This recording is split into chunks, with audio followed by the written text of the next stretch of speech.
Hi there, my name is Iain Davis, and I've been an Etobicoke resident for the past 25 years. And walking here today, I actually crossed paths with my high school, which was Father John Redmond High School. But I want to do something different tonight, so bear with me if you can, because we're going to go mobile for a second, if that's okay. Because I have 3 questions that I want to ask you guys, and I need your support. I need you guys to work with me, including the people on the panel. Show of hands. Who here believes that our current city councillor has got to go? Okay, good. Number 2, who believes that we need a councillor who is willing to stand up to developers, who is willing to work for the community and not for developers? Show of hands. Who believes that? And the third question. Who here believes that housing in the City of Toronto, in our community, rental and home owners, who believes that housing in the city is too high? Okay, that's why I'm running. I'm running because these are the issues that matter to me, but these are also the issues that matter to us. These are the issues that matter to our community, and it is time for us to work together. It is time for us to come together to fix these problems. We can only do that if we work together. So, the question was about housing affordability. I have released a comprehensive plan on housing affordability, which is downstairs in the lobby. If there are no copies left, clearly it was popular. If not, check the website. Now, one of the hallmarks of our plan is to increase the supply of housing. It's to deal with Toronto community housing, which is mismanaged, and to deal with property taxes and how we are taxing property owners in the city. Now, more specifically about housing affordability and affordable housing. We have thousands of units in Toronto community housing that are empty. They are not being used because they are not livable. So before we start talking about building new housing, let's fix the housing we already have. Now, with regards to new housing initiatives, LAMP, thank you so much for hosting this, but you guys need a new building, a new purpose-built building that serves the role that you were intended, serving the community medically, socially. In our city, we have such buildings. Why do we not have one here? My encouragement is to work with the province to get a brand new building, purpose-built for LAMP, so that they can service the community better, more effectively, more efficiently, and to use that new available land to redevelop. Thank you so much.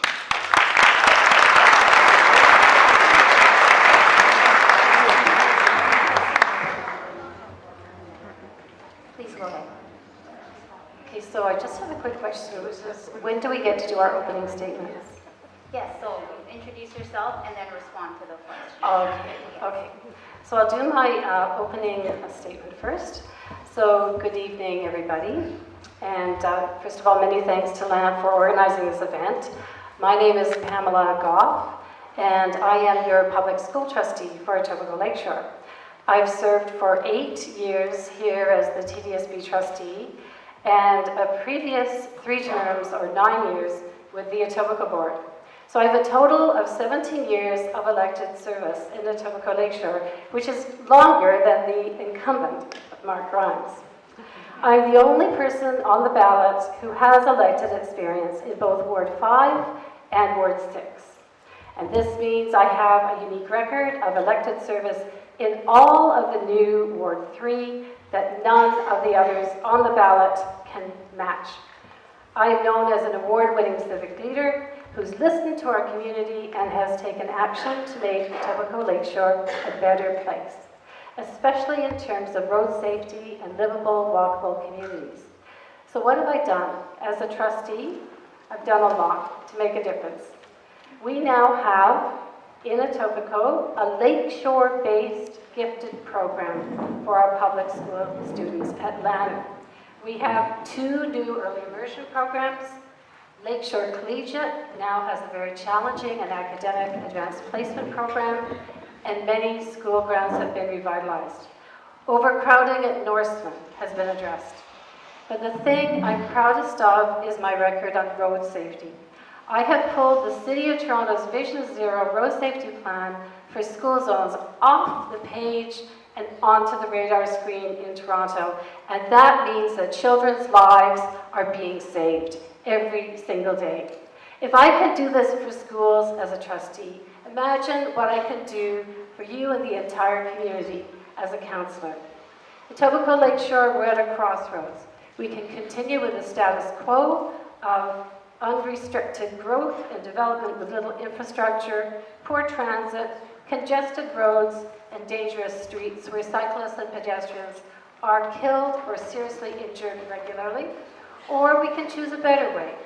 My vision for a sustainable, livable, affordable, inspirational city where there is a place for all. And I ask you to choose the better way and choose me as your next councillor.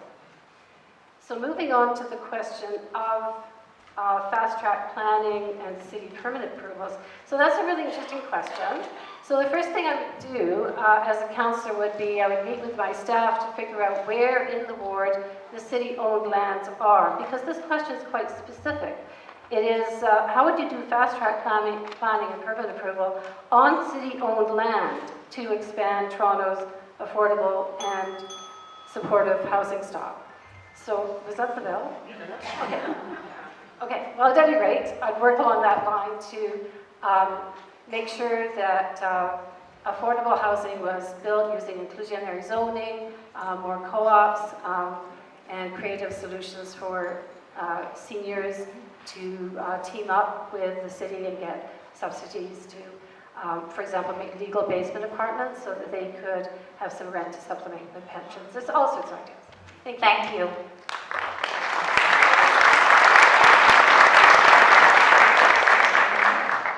Robert, please introduce yourself, followed by the answer. Good evening, and again, thank you, Iain, for all doing this, and David, hey, it's always a pleasure. Point of me joining this debate, originally I came from downtown about 15 years ago to this East End. It's, compared to downtown living, this is an absolutely beautiful neighborhood. I'm sorry to be honest with you. And I stayed with it, and there's people been here, and people have been working on it, and the big debates that were coming up over the last little while, people are asking questions, and I kept finding out that when you look at the math, the math generally wasn't working. I noticed that, just to stare at it, most people were trying to absolutely keep each other happy and smile and nod rather than get things done, and I've never really worked in government, and I'll tell you straight up, as far as a smile and nod politician, that's definitely nowhere near where I'm at. To answer the first question, it's for the same reason I'm sitting here, which is we have to open dialogue, we have to start debate. Now, how do we get this housing thing going? We've had people promising us housing. I believe something like 10,000 units were promised in the last election. We got half that, and current mayor candidates and all that are pointing their fingers at each other, blaming at each other, and at the end of the day, as a representative of the people, I believe is the primary function of what we're supposed to be doing as a candidate. And I got to stand up for the people, and we've got to stand up to people and turn around and just outright say to them, we need results out of our government services. It's not like I've got a magic answer. There's going to be 25 of us representing the whole city, and we need our government services to actually work functionally. We need councillors to have the ability to have accountability and say, hey, we've got nothing, but our payroll's been billions. What have you guys delivered? So again, that's basically it. We need someone to stand up for the people and say, we're paying all our money, we're paying all our taxes. We've got all these government services. We just need them to actually start producing something. And if they're not producing, hold them accountable and maybe find some people in city management that will. Thank you. Thank you. Thank you, Michael.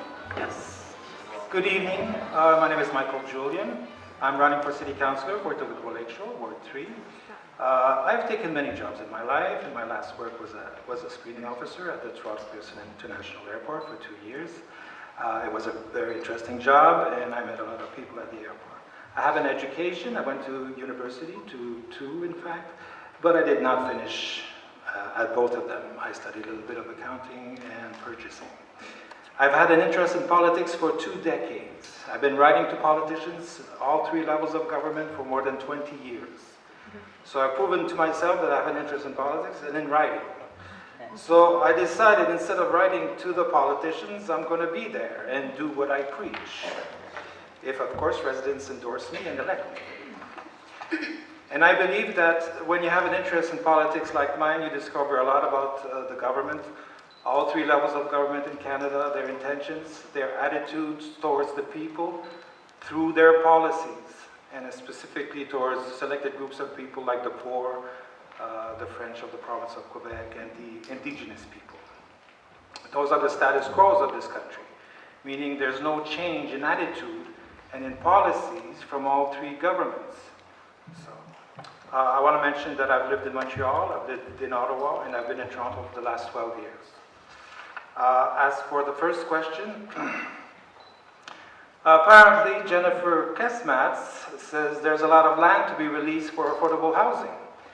So there's also a need for affordable houses with backyards to raise children. So I'd like to see that land that is available for Etobicoke, Lakeshore, and other ridings across the city. Apparently from Premier Doug Ford, the shovel hasn't been put in the ground for 4 years. So we need to see that happening as soon as the City Council resumes. This is why I will want to reunite, because I didn't see any housing being built. So this is why I will want to reunite the apartment building owners and ask them if they can accept a reduction in rent of 25% for their tenants. There's no cap here in Toronto for the rent compared to Montreal. There's regulation. There's no cap. Apartment building owners, and I want to know if they can reduce their rent. It's like a reset button. It's too high. I've met people who have 2 jobs to make ends meet. It's very, very high compared to other cities. So apart from apartment building owners, there's houses also. 1.2 million. Okay. Thank you very much. Thank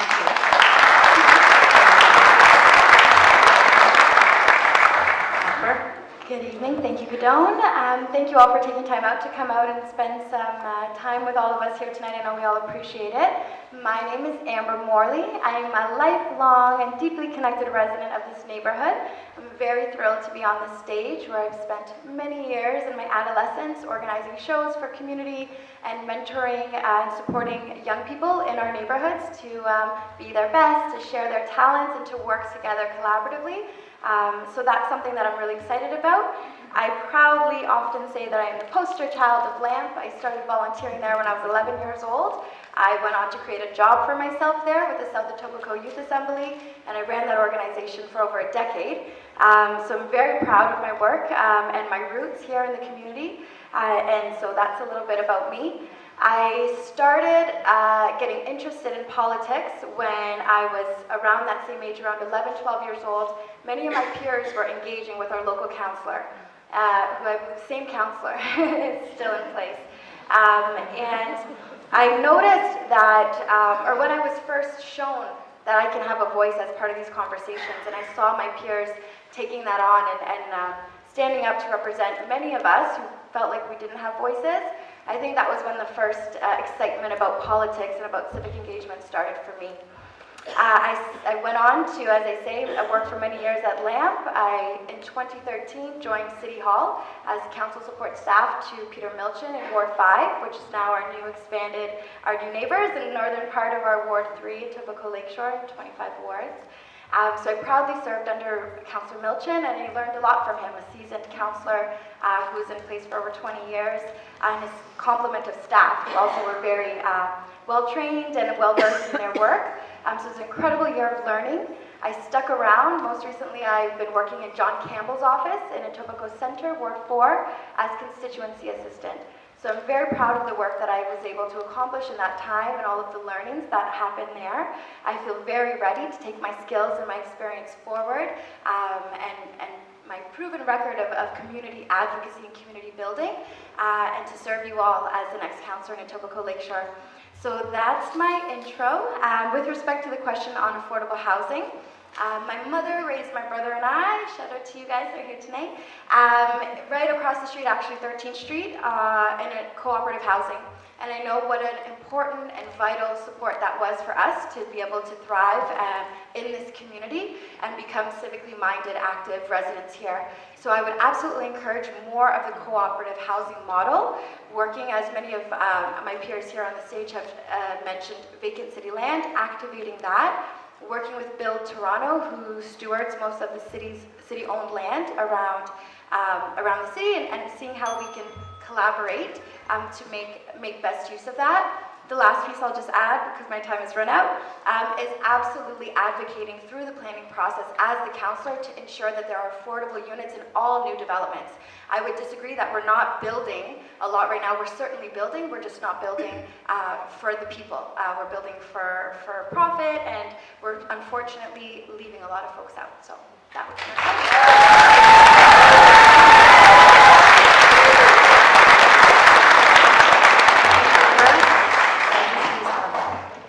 Good evening. My name is Peggy Holder.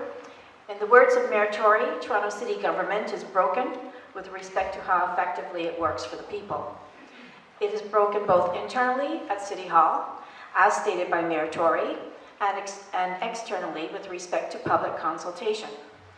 With a reduced number of city councillors, Toronto City Government is at a turning point, either for better or worse. My concern is that as procedures are forced to change, the interests of residents will take last place, while councillors and city staff juggle for positions of political influence and power. With a reduced number of city councillors, it is imperative that legislated, resident-run community boards are established to ensure that taxpayers' community interests are protected by public servants and implemented by City Council. Legislated community boards will put the views of residents in the leading position for consideration by City Council and not at the tail end, as has often occurred over the past decade or so. Insanity is often described as doing the same thing over and over and expecting different results. Simply replacing the councillor will not solve the existing problems, since these stem from an ingrained failure of governance processes. I strongly believe that if you vote for any other candidate, residents will find themselves in the same position as today, or even worse off. I ask that you vote for me for positive action and change and a strategic vision for democracy and efficient governance for residents in Ward 3. Thank you. Thank you very much.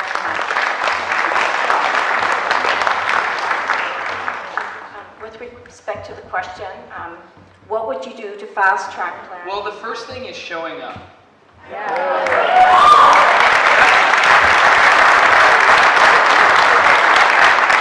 Here's the thing. If you don't show up for a job interview, you don't get the job. Simple as that. And you know, going door to door these past 3 months, I have heard it time and time again. People are ready for change. They're ready for new blood, and luckily we're bringing it. And you know what? Our local city councillor, he has a record that he can run on, and he has to answer to you, the resident, the voter, for why he has done what he has done. It is our job to give you an alternative, to give you a positive alternative that says, you know what? We're working for you and not for developers. We're working for your interests because you are our family, our community, and if you suffer, we suffer. And by showing up when it matters. Because that's how you can tell who actually cares. Not when times are easy, but when times are tough. When you have to stand up here and take questions from ordinary, everyday citizens and you don't show up. That's how we are going to be an incumbent. Yes. Thank you, Iain.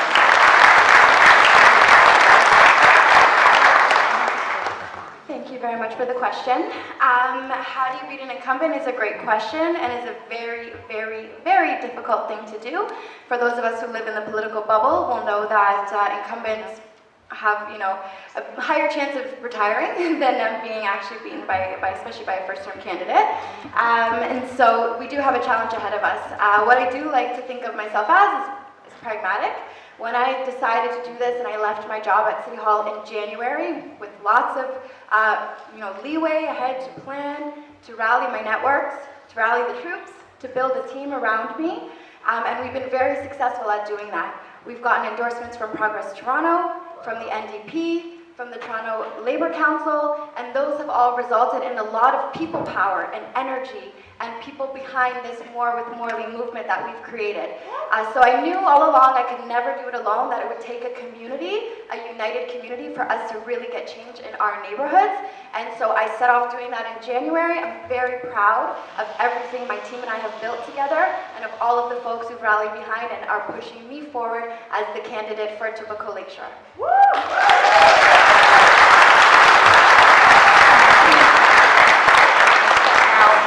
An opportunity for our other candidates to respond to the question. Pamela? Well, again, I think someone asked me today how I would differentiate myself from Mark Grimes, and I said, well, for one thing, I'm going to be at the all-candidates meeting tonight and not at the Firkin.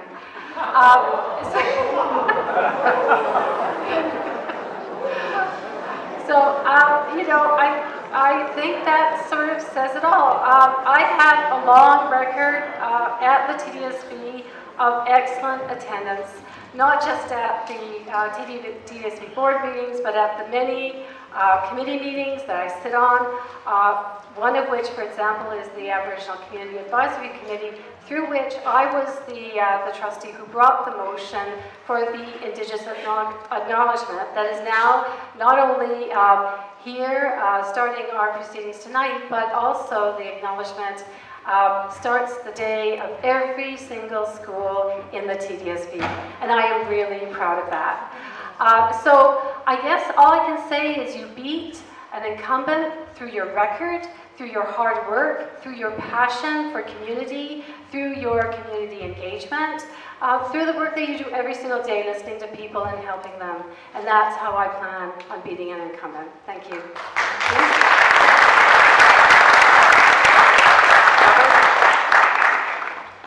Thank you. How do you beat an incumbent? Wow. As Amber, you said, there's a better chance they're going to retire usually. Especially when you've got reducing words and half of them get to retire and the people that want to stay, stay. To bring it back to the discussion, how do you beat an incumbent? Usually the incumbents are in power. They've got the media for the years of their term of service. They've got it all before that. And as I was saying with some people I was discussing before I came up here, the media right now has this mayoral debate down to about 2 topics, and you guys get to read newspapers and watch TV shows that tell you guys what to think all the time. The only way to really beat the incumbent is to actually change conversation, which is why I'm here. If either of these guys win, at the end of the day, they're not going to be the person literally building a house. They're going to be a person representing you, and the same with me. If they're not going to be the person with the TTC that's going to be saying, hey, we need a new bus route, they're going to be calling the TTC. That's our job. So we have to change the conversation that the media is saying, that what we need to think versus what we need to do. What we need to do is we need to change, and we need to be responsible for ourselves and the people that we pay that are unelected in city positions, such as community housing that didn't build their stuff, or the DTC that is, constantly trying to figure out on how they're going to get a quote better service while cutting our service. Thank you, Robert. Michael? Well, how do you beat an incumbent? Is that working now? Working now? Okay. How do you beat an incumbent? You have the power. You have the power to choose. You're the people who vote, and you make a sound decision on the information that each candidate presents to you.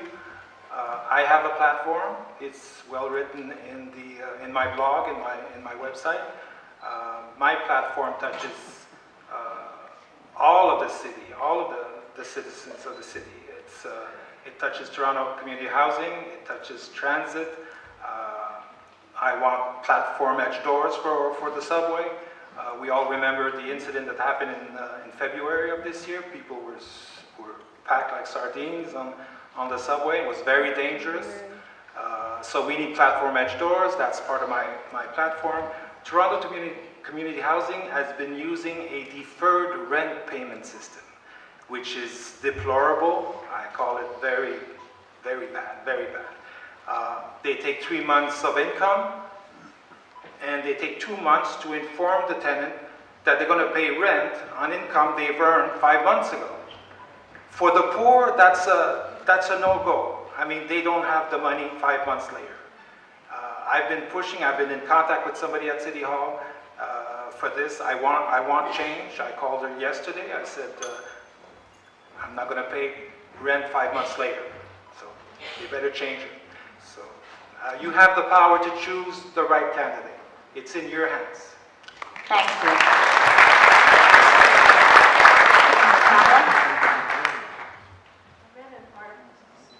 Sorry, I read an article in the newspaper a few days ago, and it said that the average CEO runs out of ideas after about 5 years and then surrounds themselves with yes people. It's up to the people, the residents of Toronto, to recognize that the longer somebody stays in as a councillor, that does not mean they get better and better at their job. And I repeat, the average CEO runs out of ideas after about 5 years. So in order to continue renewal and diversity on Toronto City Council, we need to introduce 2-term limits. So this, again, it's up to you, but you need to realize that doing the same thing over and over does not improve the situation. And the policy for 2-term limits is very simple. It's hereby declared to be the public policy of the City of Toronto to limit to not more than 8 consecutive years the time elected officials can serve as mayor or council member, so that elected representatives are citizen representatives who are responsive to the needs of the people and are not career politicians. So that's what I believe should be done, 2-term limits.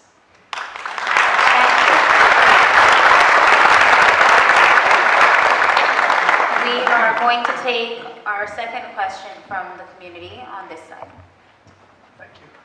This is for all candidates. Ladies and gentlemen, my name is David Maytok. I'm a spokesperson for an organization called Vibrant Long Branch. And I want each of you to respond to a specific question. The first part is, do you agree and do you support the Long Branch Neighborhood Character Guidelines? Secondly, why? And thirdly, I'd like to hear your answer to the housing situation specifically, because many of you have talked about the fact that housing is an issue within Toronto and specifically in Ward 3, more specifically for me, in Long Branch. Part of the revitalization of Long Branch would be to revitalize the Lakeshore retail strip, which is frankly a disaster. Councillor Grimes has done nothing to promote the businesses along that strip. What would you do specifically to increase the businesses and the attractiveness of that area compared to something like Port Credit, which has a vibrant, very popular part of their city in Mississauga? And more specifically, what is your perspective on subdividing lots? Because there are families in this room tonight who Mark Grimes has written letters against, people who want to live in one house and have a family member live next door. And Mr. Grimes has written a letter of opposition to a family that wants to live beside another family member. I am familiar with the Long Branch Urban Design Guidelines. I think they're very good. The purpose of them is to preserve the character of the neighborhood, along with the zoning bylaw. It's unfortunate if developers want to build subdivision-style homes and subdivide lots to build these subdivision-style homes. Unfortunately, I do not believe that they fit into the neighborhood. I am not against taking down an older home and building a new home. Duplexes are allowed. Second suites are allowed. But it has to be done within the urban design guidelines. It's about the appearance of the neighborhood, that we want good-looking neighborhoods. In fact, we want a good-looking city. So, yeah, that would be my position, that I support the official plan regulations that do not permit subdivision of lots, and the urban design guidelines that keep and preserve the character of the neighborhood.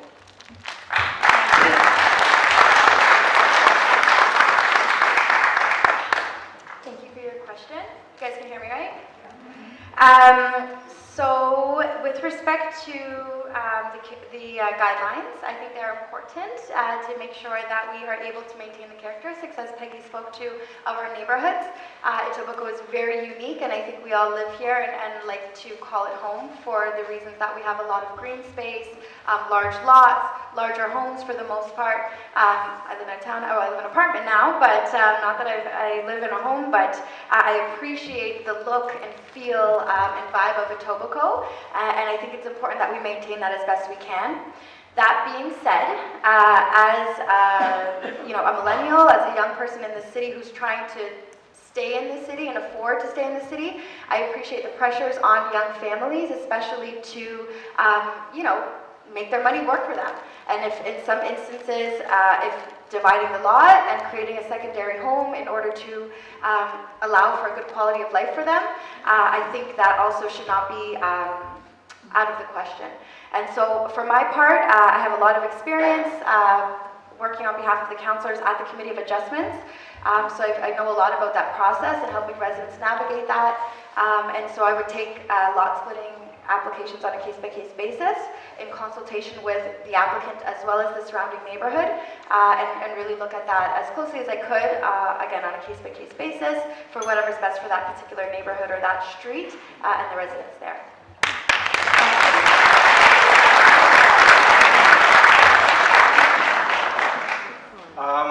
As for the guidelines, I'm not familiar with them.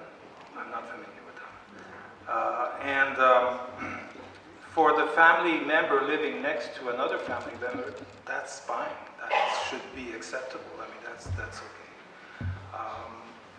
Your question is very complex. That's all I can say right now. I'd have to read it very, with time on hand. So that's my answer. Thank you. Robert? I think I got your name as David. Okay. First of all, if I can reiterate the painfully obvious, one who likes the councillor is actually supposed to represent you guys, and part of my opening statement was, I don't tell you guys what to think. So to appropriately respond to your question, what do I think if you guys in Long Branch have a fair amount of unanimity about, which way you'd like it to go and be redeveloped? We should be helping you do that, not telling you what you can and cannot do. If you guys need to kind of, stick a second house on the same lot, it's your lot. Like, the entire premise is land ownership and places to live. That's what makes us voters. We should be doing that. And I really don't know what to say beyond, and it's the same thing as anybody in this room, unless you're really in a fight with someone else and asking me to break it up. It's not my job to break up your fights. If you and a bunch of other people want to come to me and say, hey, we got a great idea and, this seems to be working everywhere and there's nobody complaining, why aren't we just doing it? And if we need to amend something at the city level in order for people to actually do what they want to do on their own property or with their own businesses or in their own area.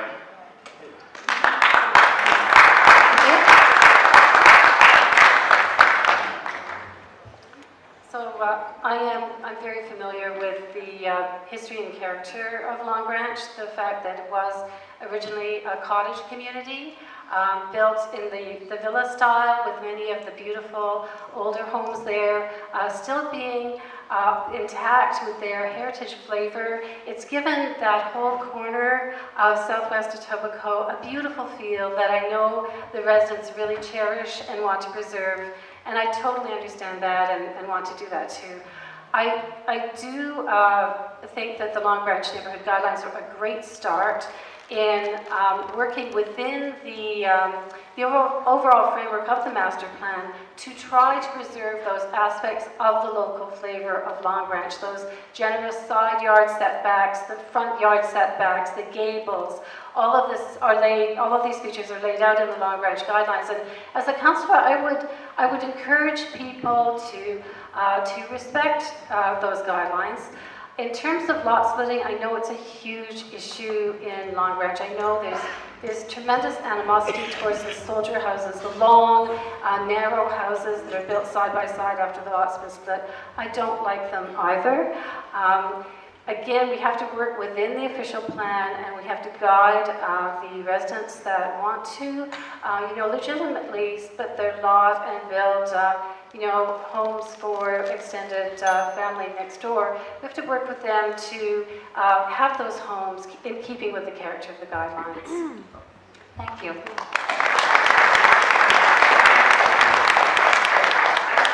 David, if I can just cut to the heart of your question, lot splitting. My issue with lot splitting is that it fails to fulfill the promises that it makes to you. It says that it's going to give you more housing and it's going to make housing more affordable. Not accurate. It actually makes housing unaffordable in our area. It puts at risk our green space, it puts at risk our trees, it puts unnecessary stress on our residential roads and communities, when instead we should be focusing our attention on intensifying main streets. Now, I've lived in this area for 25 years. It is easy to take for granted the fact that every road is lined with trees, with green space. The fact that we live by the waterfront is amazing. It's unlike anywhere else in the city. And unfortunately, the moment we start letting developers come in, buy lots, split them in half, put two houses on them and sell them to the highest bidder, you lose your neighborhood. Now, I'm not against developers. I want to work with developers, not for them. Now, the city has an official plan. Let's stick to the plan. The plan is to keep the character and the aspect of what it is to be a part of Long Branch, to not let it get destroyed or ruined, to be taken and made into something that it's not. This is our neighborhood. Let's protect it. Let's fight for the official plan, and when necessary, there can be adjustments. But we shouldn't have a situation when the plan is thrown to the wayside and abandoned by our city councilor. So as your councilor, I will fight to make sure that the plan is enforced.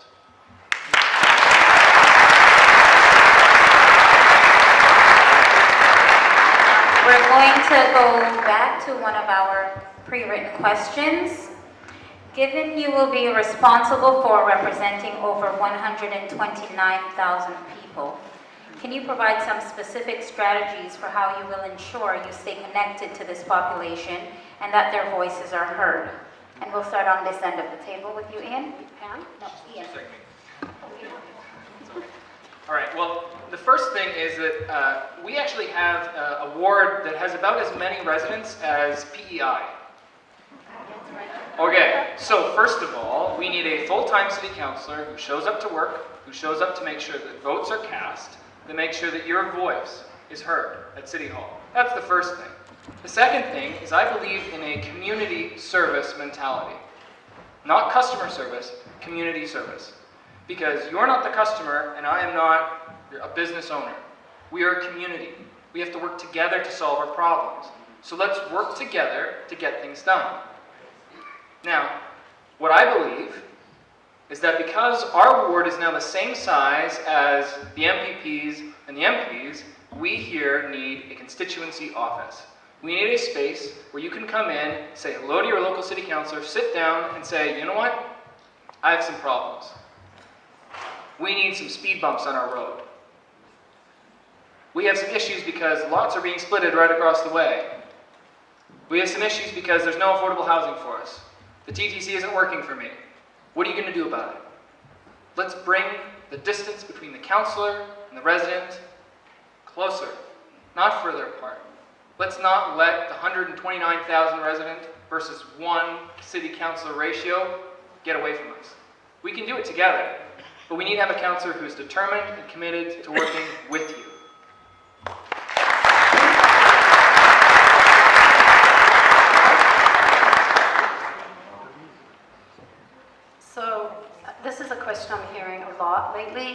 door. And it's a great question, and I would just make the point that the situation that we're in now is really not of our own choosing, and that is very unfortunate. But I will leave my opinion on Bill 5 on the floor. So we do have a challenge awaiting us in that we will have, one councillor for basically twice the area. As a trustee, of course, I currently do represent the entire area, so I do have, to some extent, a lot of familiarity in how to, techniques to keep in touch with the community, and I'm really proud of my record in having done that. I put out regular newsletters that I write myself. They're highly detailed, and they're aimed at making people aware of what's going on in ways that matter to them. I'm also very fond of going to community meetings, which I do very regularly in person, and I answer my own phone calls a lot, as much as I can. As a councillor, I will have staff, which I don't at the TDSB, not on a regular full-time basis at any rate. So that would be a great help. And I think obviously at City Hall we're going to have to make some decisions in terms of staffing up, because the current staff ratios will basically have to be kept. The community depends on their councillors to offer them services for the things that matter most to them: roads, trees, sewage, just everything you see in your front door. Those are things that the city provides. So I'll be looking at setting up advisory councils. We'll be looking at having meet and greet coffee sessions in various parts of the ward, so I'll go out to the ward rather than them coming to me. And there is the possibility that we can set up some offices right in the community, which I would also be in favor of. Thank you. Thank you very much, Pamela. Next, we will have Robert. How to stay in better communication with the constituents is, again, one of the reasons we're here. Yes, I can completely agree now that we're in a much larger ward that, perhaps a local office, especially for those of us that can't commute downtown regularly, would be a good idea. Simple questions such as, 10-year-old technology, such as like maybe SurveyMonkey. We all get the emails and we get the mail outs, but how hard is it to include links saying, hey, what do you guys think? If you guys want the constituency office, just let me know what you want. If you guys just want the mailings to include a link so that when you guys get a chance and you have 5 minutes to burn, you can send off a piece of your mind for review, let me know. But I can completely agree that we have to get back to the constituencies, the constituents as a whole, and they need to have much better communication with City Hall. And if it's through an office or through web or through just polling, or they need to see people more than once every 5 years. Thank you very much. Michael, please go ahead. Okay. To this question, I've written this answer. Residents will have the opportunity to send letters, email to the office, or to call. That's pretty much for 29,000 people. There's a lot of people to cater to. So, but if there's certain problems, only a small percentage or some of them will be able to call, and will be calling and sending email. There's also this pledge that I was asked to sign. So it says town hall type meetings organized by the Lakeshore Leaders Forum Committee and held 3 times a year during the term of the incoming city council, to which the local councillor will be invited. So I have pledged to be there and to listen. So 3 times a year, I mean, they don't put these pledges out for nothing, right? If it works, that's fine. That's fine. That's absolutely, if it's productive, that's okay. That's it. Thank you. Thank you. Amber, please go ahead. Thank you. So I believe I'm the only candidate on the panel, other than the incumbent, who has experience working on the floor of council and working on the second floor at City Hall, where all the councillors' offices are. So I have actually, as I mentioned, since 2013, been there learning. I've worked in multiple capacities in the counselor's office and have managed and maintained counselor's office with as little as 2 staff, myself and one other. So I'm very confident in my ability and my understanding of the way the city works and how best to serve residents. I'm quite proud of the time I've spent as a constituency assistant, helping residents navigate the city, sharing details with them about different applications or different developments, and helping them understand how they can weigh in and have a say on these different processes. So I've got a lot of experience hiring and training staff as well within the councillor's office. So I'm very confident in my ability on day one to get to work. I'm committed to having a local constituency office. I think it's very important that we're open and accessible as your leader. And I am constituency office, and I'm also thinking, depending on the complement of staff that council decides on as a result of this 25 ward change, that I might have 2 executive assistants, 1 for each of the old wards, so there's still a very main and direct point of contact, and so residents don't feel that much of a loss in terms of their ability to get through to somebody and have a point of contact. Of course, happy to continue to show up and be there for residents, but I will train my staff to ensure that they can do a lot of the work, which is what council staff do as it is. So I'm excited for the opportunity.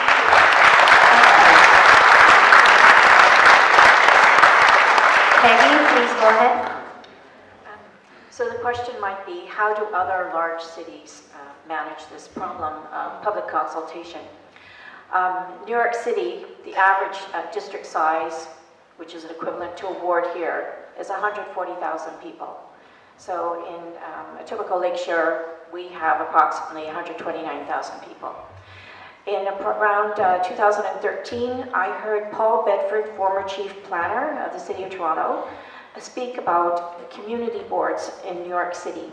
And this is how they manage their public consultation. So I did some investigation. I have drafted legislation for community boards based on the New York City Charter. And recently, the Etobicoke Guardian printed an article providing a brief overview. So you can find these items on my website. As you're aware, I've been promoting the creation by the City of legislative resident-run community boards since 2014 to protect the democratic right of residents to participate and have input into City of Toronto policies and decision-making. Fundamental to this right is that all meetings are public, inclusive, efficient, transparent, consensus-oriented, and follow the rule of law. In the interest of efficiency, residents will be encouraged to work together in groups or committees to consolidate their views and particularly write points down for discussion purposes. As residents will be invited to request public meetings with the councillor, all residents will be invited to request public meetings with the councillor on specific matters, and these public meetings will be conducted as expeditiously as possible.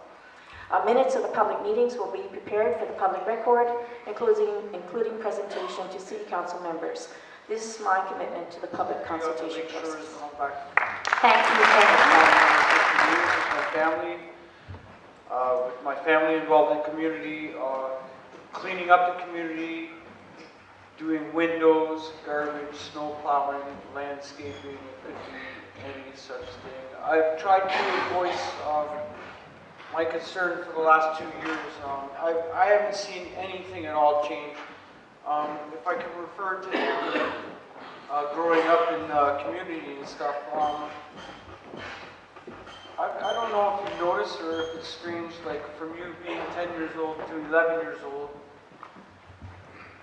it's so hard for me to explain. When you go out on the lakeshore on the weekend, I have like a dream. I want to go out on Saturday morning. I want to travel from 13th Street to McDonald's by Royal York. I don't want to see a cigarette butt. I don't want to see a water bottle. I don't want to see the city bypass it every single morning, just empty the garbage. It's a little fine detail that I'm concerned with, because I swear for 2 years, I go up and down on my bike. I don't do it on purpose because I go out and I do things during the day. And the big stuff is, but the small detail, it's got to defer people from enjoying their time on the lakeshore. You know, Sorry, I'm going to interrupt you. I'm over here.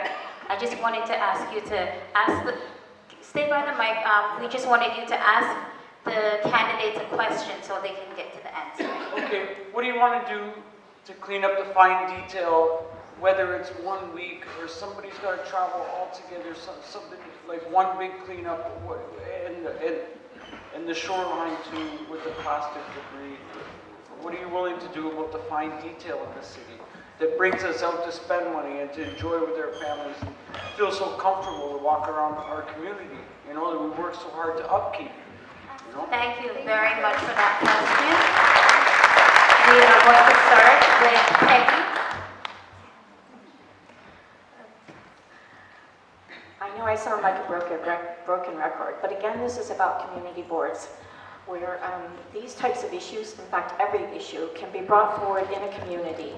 I know the BIA, the business improvement areas, have a lot to do with the sidewalks, the street lights, tree planting. They have a lot of input. But I agree, the standards in the city for a lot of things are set too low. And we need to raise our standards in this city, and I think the standards can only be raised when people have input, when people can talk, when people can share ideas, where there's a forum for people to talk and share ideas. Right now there's no forum. And again, this is what community boards will do. It will provide the forum where people can get together, and I think things like street improvements, the appearance, cleanliness, we can do all these things together. But right now we are divided and separated. And again, community boards, legislated, will bring us together. Thank you, Peggy. Amber? Thank you for the question, Thomas, and for all that you do to keep the lakeshore clean. I'm one of those friends as well who my friends can't pollute in front of because I'll have their heads if they do. I appreciate your concern, and as you know, I've grown up on the lakeshore my whole life, and I've seen a lot of different things, including a lot of, lack of cleanliness. To Peggy's point, I totally agree. I think it's very important that we're activating and active participants with the local BIAs. The streetscapes and a lot of the garbage receptacles and things that are available there is part of the discussions with our transportation services group and the BIAs in consultation with the councillor's office. So the more that we do to invest in and activate those spaces and our community in general, getting people from south of the lakeshore and north of the lakeshore coming down, like to one of the points earlier about getting more businesses and incentivizing businesses and local residents to shop local. I think it's all an important part of the mix.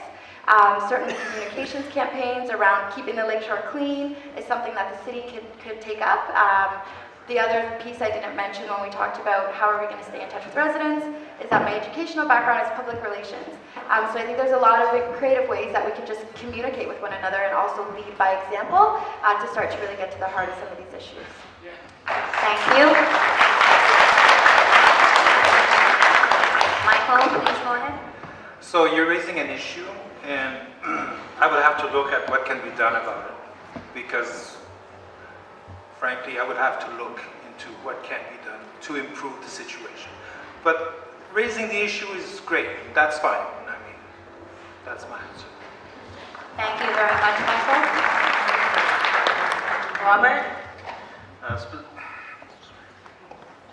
Specific to your question about the removal of the garbage and debris that's around, as far as I'm aware, city taxes are already paying for garbage removal.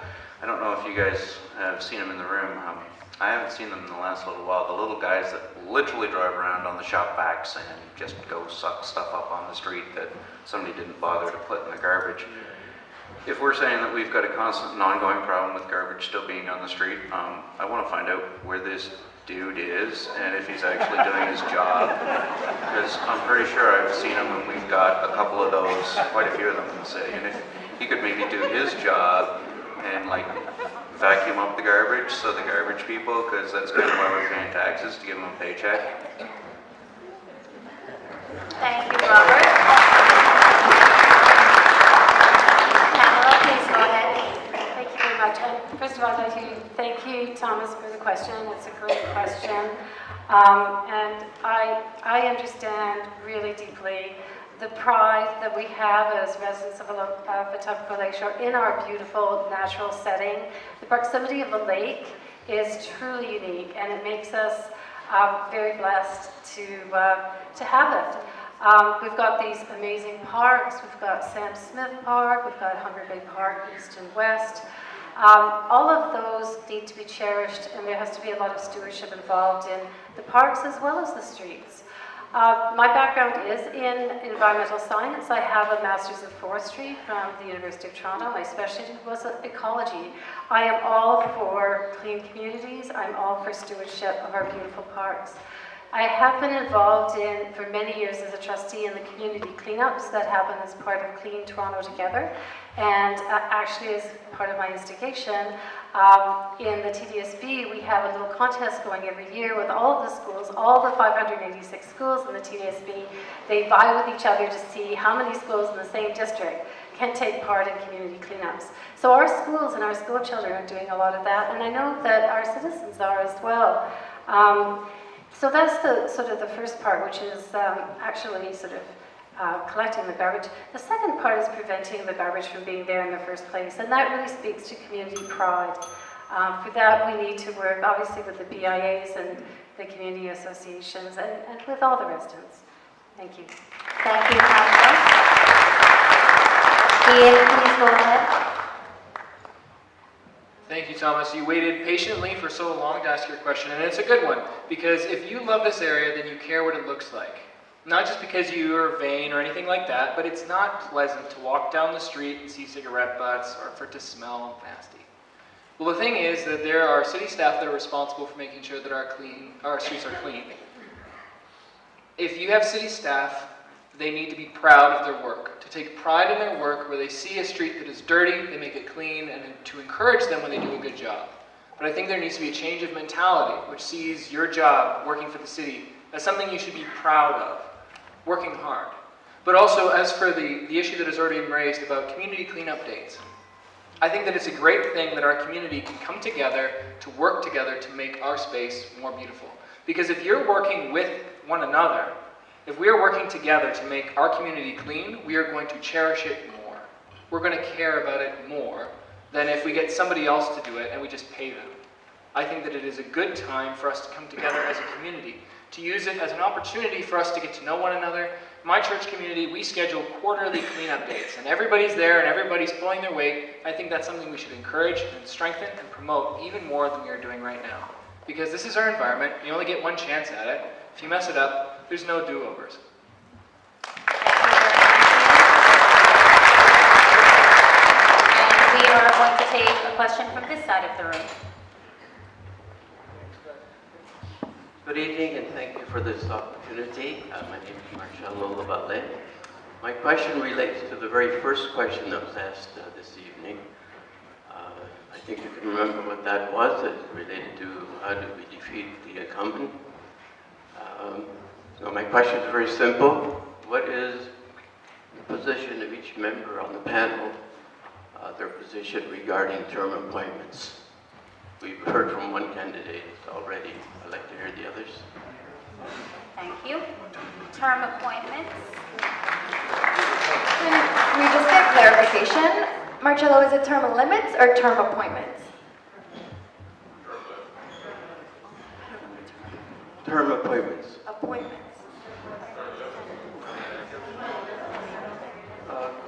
Well, occupying an office for a period of time. We've heard from one candidate. I'd like to hear from the others. Thank you. Perfect. So term limits, I think, is where, yes. So what is your take on term limits for city councillors? Iain, we will start with you. It is a scary thing when you have city councillors that last longer on city council than American presidents do. I think that it is fair and reasonable for us to say, you know what, if you want to be at city council, you need one term. Well, one term's not enough because you got to get used to the space, you got to know the people, and things take time to move. Okay, maybe 2 years, maybe 2 terms, sorry. Well, except for some of these projects take longer than that. Sometimes if you have a housing development project, that might take almost 5 or 6 or 7 years. I think that 3 terms is more than enough. And I think that 3 terms is enough for any individual who's concerned about the community to get involved, to create a system that serves the community, but also to encourage somebody new, somebody younger, to maybe try and run for public office. Because trust me, when you're in your 20s and you're looking at city councilors who are much, much older than you, and much more respectable than you think to yourself, how on earth could I ever be a city councillor? And that's one of the reasons why millennials don't vote, and that's one of the reasons why millennials don't get involved, because they think, what chance do we have? So I believe in term limits because it's fairer, because it allows you to get in, do good work, get out and do something different, but also to allow for millennials and young people to feel like they too can be a part of the process. Thank you.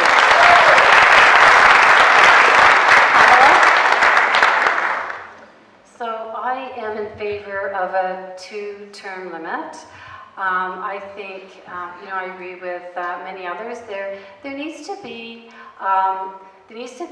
a council that has a fair amount of experience. Experience really matters when you're an elected official, but it's unfortunate when we have a situation where incumbents are so entrenched that as a trustee. I am at the end of my second term as a trustee, and I am the now rotation leaving that's it. so I am making a bid to go on to council, and my experience as a trustee has been that those first 4 years, especially the first year, are an incredibly steep learning curve. It really takes 2 years in many ways to get to know all the people, all the systems that you need to know in a large organization, in my case the Toronto District School Board, in this case the city. But after that first term, you've really got a lot of that down pat, and the second term, in my experience, is when you go out and you make change happen because you're all set to do that. You've got all the knowledge that you need to know who the players are and how the system works. After that second term, it's my belief that you should pass the torch on to someone else and let that whole process begin again. Thank you. Thank you, Pamela. Robert? I can totally agree that term limits are definitely a good idea. As it was said earlier this evening, people start running out of ideas. Yes, we are supposed to be all working together, and I can also agree with the earlier comments that millennials feel that they're not going to go anywhere. Because let's be honest, to a millennial, 10 years is a very, very, very, very long period of time that stretches back to their teenage years. Moving forward with that, if you guys want to see a 2-term limit or a 3-term limit, whatever you guys think as the voters, you guys tell me. As, again, councillor is supposed to be a representative of what you got. I'm in that neighborhood myself, unless you guys overwhelmingly tell me something else, or if you want to let the current guy run 25 years, hey, just tell me what you want. Thank you, Robert. Michael? It's a good idea. Can you hear me? Yes. It's a good idea to have a 2-term limit. You have the power to change who's at city council. You're the one who votes. I believe that when a person enters politics, it's because they have something to give. They're there to serve. They have ideas. It's fresh. It's new for the people. So that's the good part when a person enters politics. So a 2-term limit, sure. I mean, does it have to be drafted? Because, like I said, you have the power to change. You have the power to vote for somebody else. So that's it. Thank you, Michael. Amber, please go ahead. Thank you. I absolutely am a big believer in term limits. I think they need to be introduced on Toronto City Council, and I think that would be a huge part of the solution to minimizing the dysfunction and sort of the concerns around how long it takes to get things done at City Hall and sort of the direction that we're going as a city. I agree with Pamela as well. It does usually take 2 to 4 years to really get a good sense of the place and the work. And again, as I mentioned, I'm very proud of the work that I've done at City Hall and those relationships and that learning that I've already done. So I'm very ready to work on day one. I don't imagine wanting to serve more than 2 terms in office. I think when you do it right and you're showing up every day for residents and you're really putting, everything out there, it's exhausting and you can't please everyone. And it is a tall order to continue to do that work indefinitely, and I think to do it at a high level and in a quality way. So I'm a big believer in it. I think we need it, and I would certainly vote in favor of term limits for city councillors as your councillor.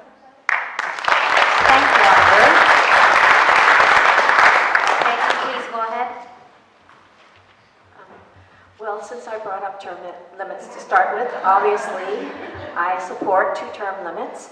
I think a lot of the problems we have with the city, housing that's unaffordable, transit that we have no money to build, there's a lot of complacency and a lack of ideas and a loss of enthusiasm. So this idea of incumbents that are in until the day they die is not serving us. It's convenient when you say, well, I like the person, but it's not about liking the person. It's about getting good governance. And when the person runs out of ideas, and they've done their public service, it's a public service job, it's time for them to move on. And in fact, you can have it so that they move out for a year. You serve 2 limits, then you take a year off. And if people feel they really want this person back, they can get them back. But the idea is that they get out of city government, they get in the trenches with the rest of us, find out what it's really like, and then they can run again if they really want to. Thank you, Peggy. And at this time, I will share with you another question, this time from the New Toronto Lakeshore Village Neighborhood Association. As councillor, how will you work to make immediate, meaningful transit improvements for South Etobicoke residents?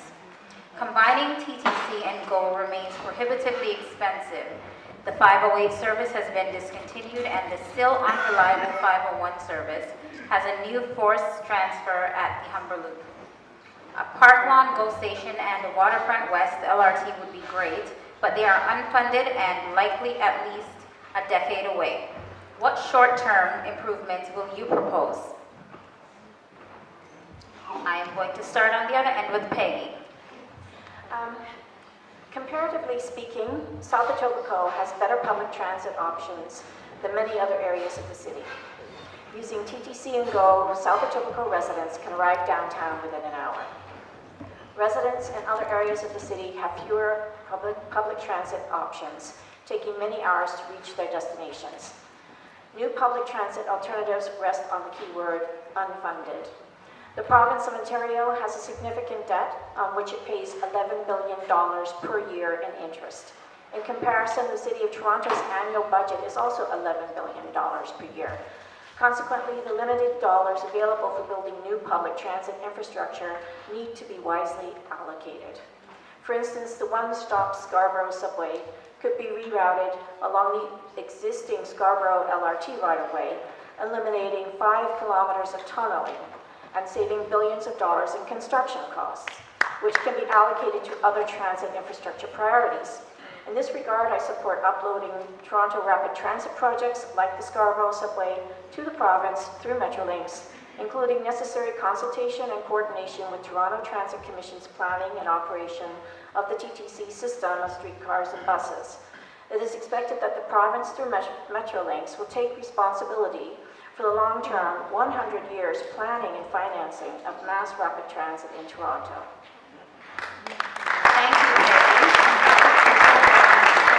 Amber, please go ahead. Sorry, I'm going to be annoying. Can you repeat the question? I just want to make sure. Sure. As councillor, how will you work to make immediate, meaningful transit improvements for South Etobicoke residents? Combining TTC and GO remains prohibitively expensive. The 508 service has been discontinued and the still unreliable 501 service has a new forced transfer at the Humber Loop. A Park Lawn GO station and a Waterfront West LRT would be great, but they are unfunded and likely at least a decade away. What short-term improvements will you propose? Thank you. I apologize for that, and thank you for sharing. So the first thing I would do once elected to City Council would be to seek an appointment to the TTC, and that's not something that I can force. It's something that the mayor will decide.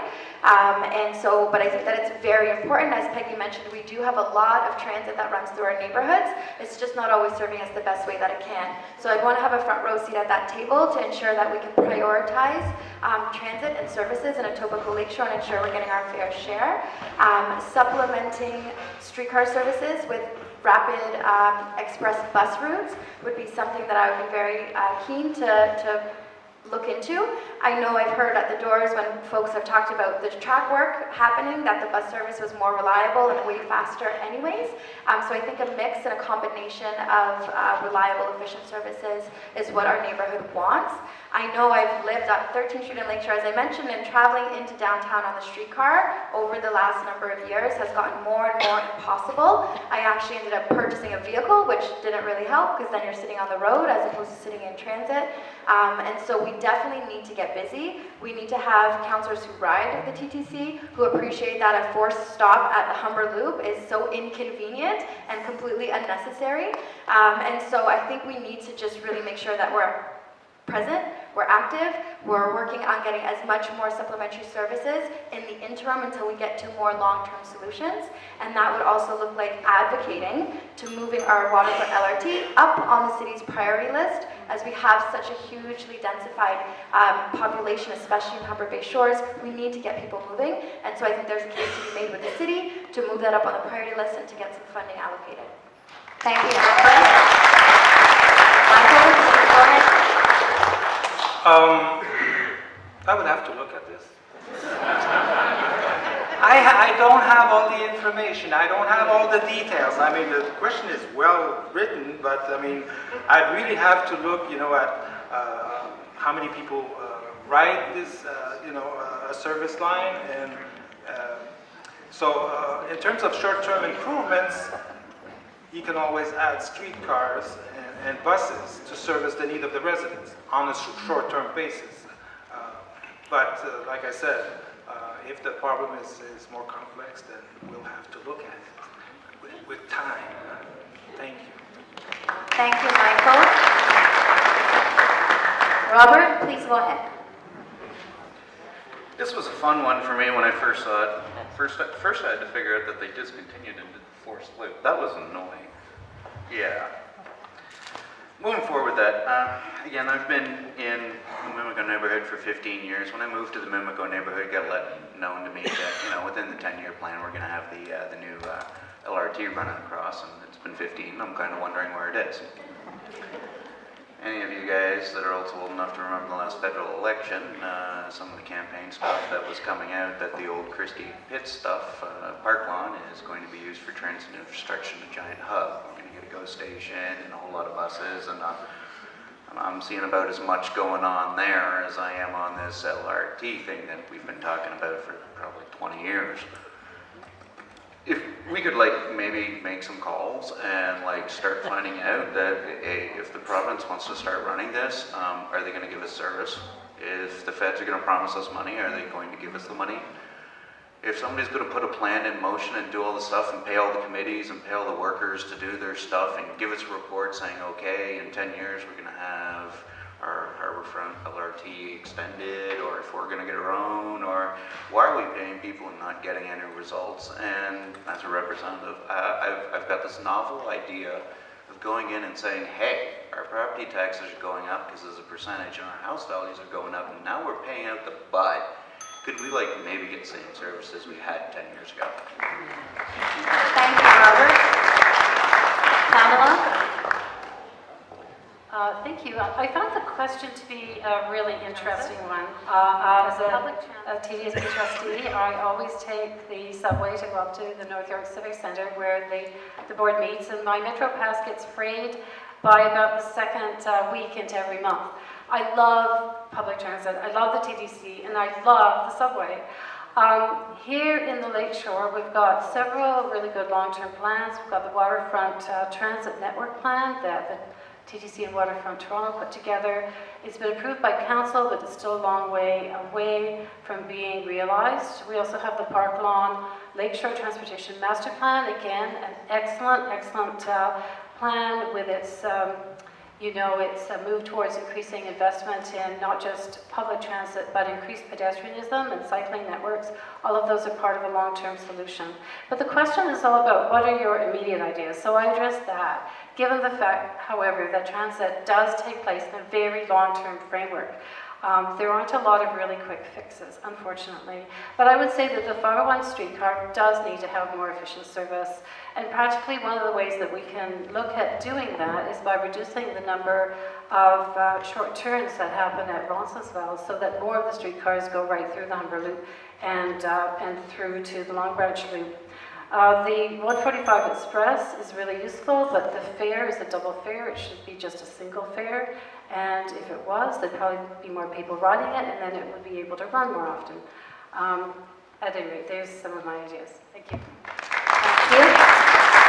Iain, please go ahead. Thank you. Well, first of all, I am a transit user. I've had to rely on public transit to get to my school, to my university at Bayview and Steeles, where I had a commute time of 1 hour and 45 minutes one way, and to get to work the past 7 years. So I'm not speaking to you as somebody who's occasionally used the streetcar once or twice. I'm talking to somebody who's had to rely on it and has had it fail me more times than I'd like to acknowledge. Now, the priority for the TTC in the short term and the long term is the actual same. It has to be quality of service and reliability. If the TTC is not reliable enough for you to be able to count on it, then you will not use it. People will vote with their feet and take their cars instead of taking public transit. That is unacceptable because we have a transit system already. Let's work to make sure that it's more reliable, that offers better quality service, because otherwise we're going to have more congestion on the roads, and that's not appropriate.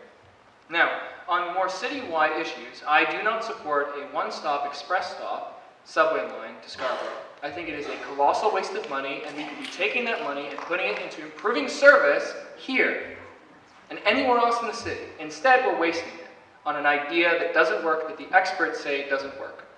And last, I think we need to look locally at buses, not streetcars on the Lakeshore, at least from the Long Branch Loop all the way to the Humber Bay Loop. Because buses, as has been already mentioned, are more efficient, they're faster, better quality of service, they work better. They don't take up as many lanes. Buses are better. Let's move towards having buses on the Lakeshore and not streetcars. Thank you, Iain. And thank you for waiting so patiently. We're going to take a question from a community member over here. Hi. My name is Inga. I'm a resident of Etobicoke. I'm a grad student interested in social policy, and I'm also a victim of affordable housing, or actually the lack of affordable housing. So I want to bring the discussion back to affordable housing. Apologies for that. So unfortunately, the problem with affordable housing is not just limited to community-based housing or to subsidized housing. It's much broader. It has to do with the private sector, as some of you have noticed and mentioned. Today, low-income households and middle-income households are being displaced because private landowners have been increasing rent substantially. So they're using mild cosmetic renovations to justify a substantial increase in rent by $300 to $600 per month, right? So if someone's paying $1,000, it's now $1,400. So this is putting low-income households and middle-income households in a very, very precarious situation where they're restricted in their mobility, right? Freedom to look for other rent. So someone has said that a discussion, a dialogue has to be opened up with the private sector. I have to interrupt you. I'm going to encourage you to ask the question so we can maybe. Okay, so I'm skeptical on that account, but I do wonder what are the measures that you are willing to take to open up this dialogue. Someone said that a cap needs to be introduced, so how do you see that happening? And also I believe in stringent regulation, and do you see that, and would you uphold that if you get elected? And also there is an issue of harassment. Landowners are forcing in various ways tenants that are locked in to the old price out of their house, or out of their apartment units today. So I'm wondering, they don't feel secured. They can't often revert to legal aid because they're a couple dollars over the income level. So I'm wondering, how would you address this issue? Thank you for your question. Yes, a few questions. So we will start on this end of the table with Peggy. Okay, again, that was a multifaceted question. I do believe in rent control. I believe when someone leaves there or gives up their tenancy, that the landlord should not be able to increase the rent beyond the existing rent control rent. We have limited rental units available, so I do believe in rent control. With respect to a dialogue, I go back again to community boards. You can bring up any question. This can also be brought up during the public consultation on the mandated affordable housing. This will come up next year. So you can bring up all these questions, because what is mandated affordable housing? What is affordable housing? Is it rental? Who's going to own the affordable housing? How is it going to be governed? So these are very important questions. With respect to affordable housing, I believe rental should be the priority. It can also apply to lower purchase prices, and it will all be based on income. That your housing costs should not be more than 30% of your income. So it should all be based on income. Thank you, Peggy. Amber? Thank you, Inga, for the question. And I appreciate the concern and the struggle. Many of my peers are in the exact situation, these rent evictions, as this seems to be a new term that's been coined, with landlords raising the prices ridiculously. And unfortunately, not everyone is subject to rental guidelines or the rental increase guidelines. So I think that's the first step. I agree with Peggy on that. We definitely need to have rent control in place. That needs to be a multi-government effort. So the provincial government needs to come down with some firm regulations around this piece as well, so that the city can then implement and enforce them. I think there's also a lot more work to be done in terms of advocating for a definition of affordability. So often you say, oh, we need affordable housing, and people immediately jump to social housing or to TCH housing or other things of that nature. And really, again, to Peggy mentioned, but this can also mean affordable homes that people can actually afford to buy. And so for different income brackets, affordability looks different, but I think that we need to, as a city, better define that and make it very clear, and then work in conjunction with our provincial counterparts to ensure that the appropriate regulations for rent control are in place, and that we as councillors are ensuring that landlords, property managers, and others are respecting that, and that tenant rights are also being respected. Thank you, Amber. Michael, if we can hear from you. We definitely need a cap, a maximum on the amount of rent that can be charged to a tenant. Well, why are they charging $1,000, $1,200 for $1,400? And there's so he knows more than me. Okay, so we need regulations. Okay, so an idea of mine is to reunite the building owners and try to them to accept to lower their rents by 25%. Is that going to be possible? I don't know, because it's already high. It's already too high. I've learned that the apartment building, when they build an apartment building, they're in a hurry to pay their mortgage, and they want to pay everything within 5 years. So after that, it's all sort of net profit. But this has to be, there's got to be some regulations. There's got to be some regulations for the rent. I mean, no more than the inflation rate of the year, to increase the rent.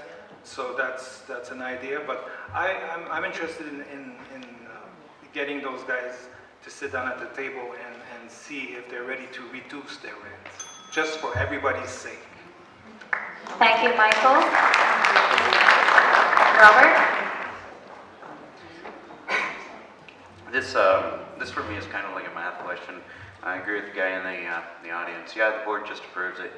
You fill in your paperwork on the owner property and allows you to go right over guidelines, and all you got to do is stick in windows or something like that, which is great. They do cost money, but they eventually do get paid for, and you get to keep your rent increase later. And so now you're collecting money on money, which is great.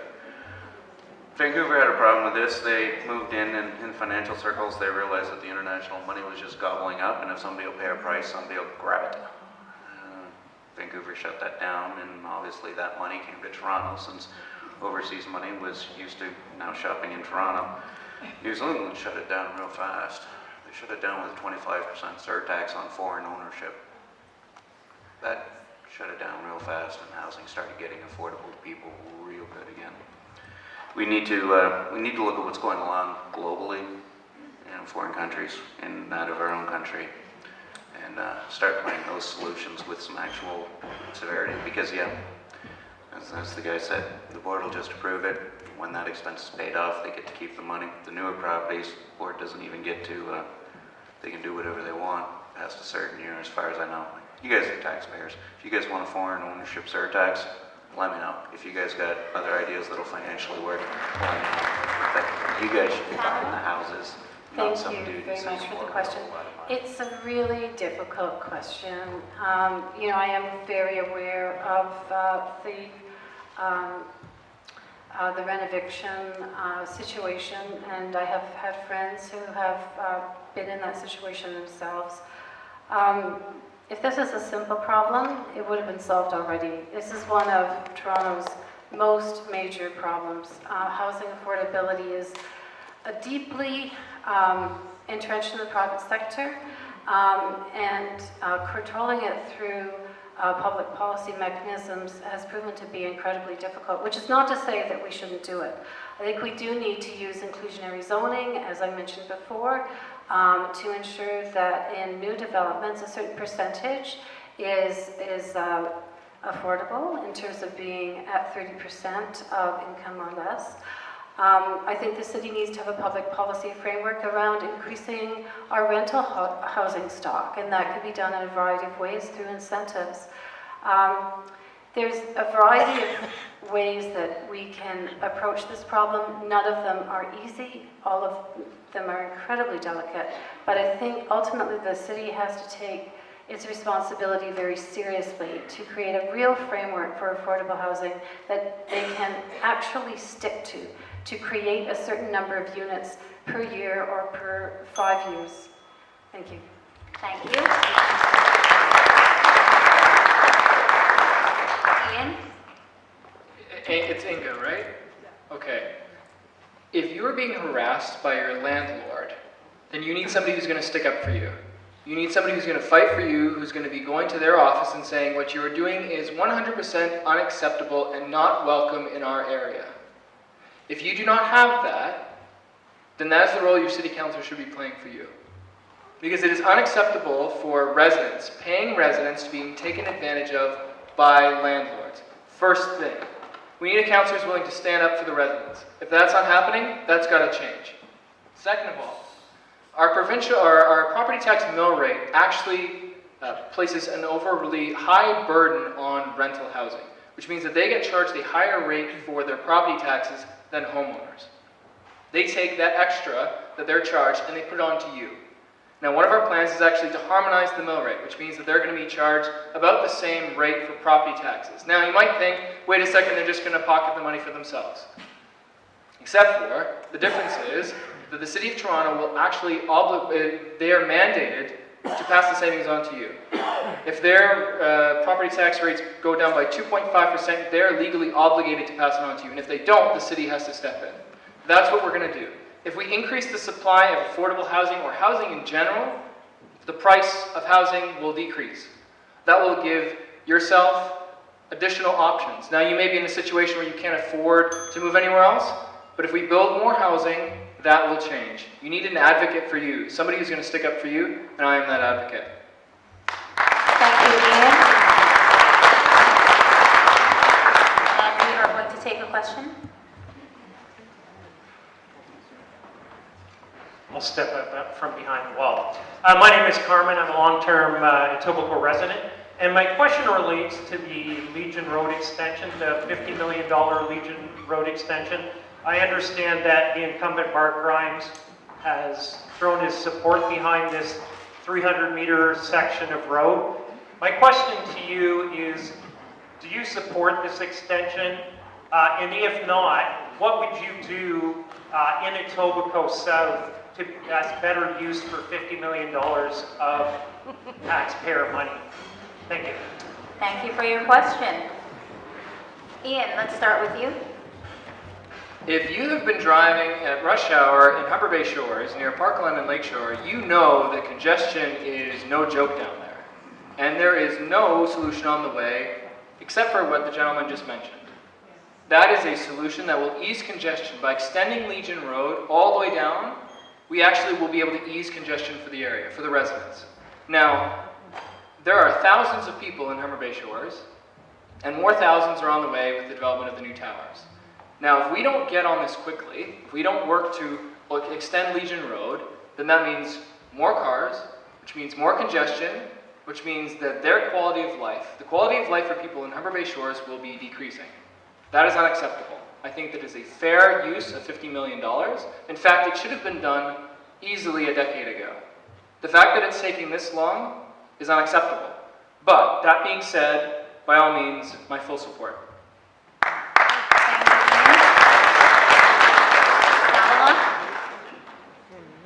Well, I would have to look at the situation really carefully to see whether this extension that will cost $50 million is actually justified or not.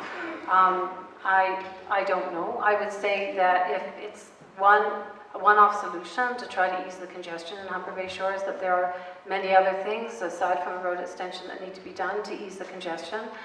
Most of that revolves around much better public transit and a public transit hub right in the area of Humber Bay Shores, which is a community that was allowed to grow like topsy without any planning for infrastructure being done. There are no schools in the area, there is no community center in the area, there's no library in the area. And of course, transit is desperately needed. Is the extension worth it or not? I don't have an opinion on that at this point. I'd really have to look into the details. I'd be willing to look into that. My overall sense is public transit is probably a better solution than a road extension. Thank you. Thank you, Pamela. Robert? Yeah, as a Mimico resident, as I pointed out earlier, yeah, that's a disaster over at Park Lawn. Like, there's really no other way to do it.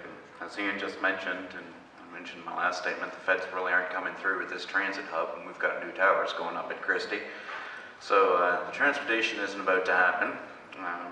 We're going to get more people in a problem that we already have. I'm just trying to figure out if it's going to cost us $1 billion to build a subway, one stop, but a good distance through Scarborough, why is it going to cost us $50 million to build 300 meters of road? Like, something's up. We need to find better contractors, because if you can dig a hole for like kilometers and you need 5% of that budget to like pave 300 meters and maybe run some pipes down either side of it, the math just isn't working out in my head.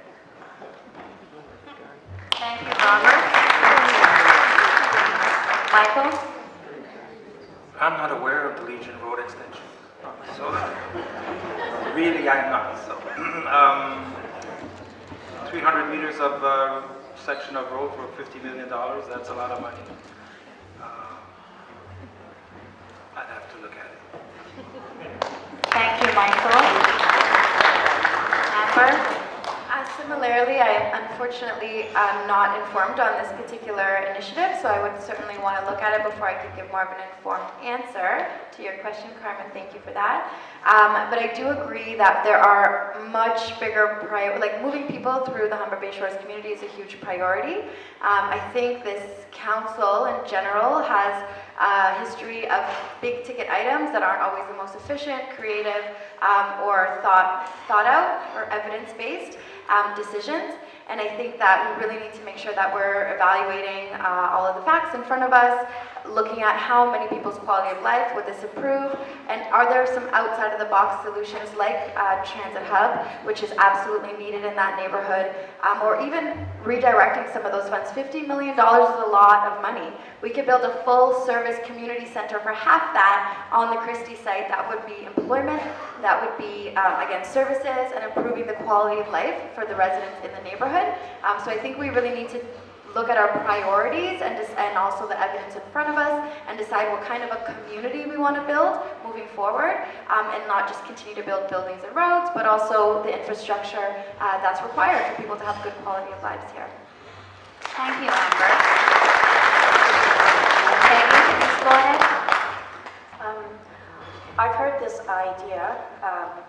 It's been floating around for a while. I'm not aware of any older reports. I'm not aware of any recent reports from city staff on details for this project, and I'm not aware of any public consultation that has taken place. So I can't have an opinion until we get the details and have a public consultation and go from there.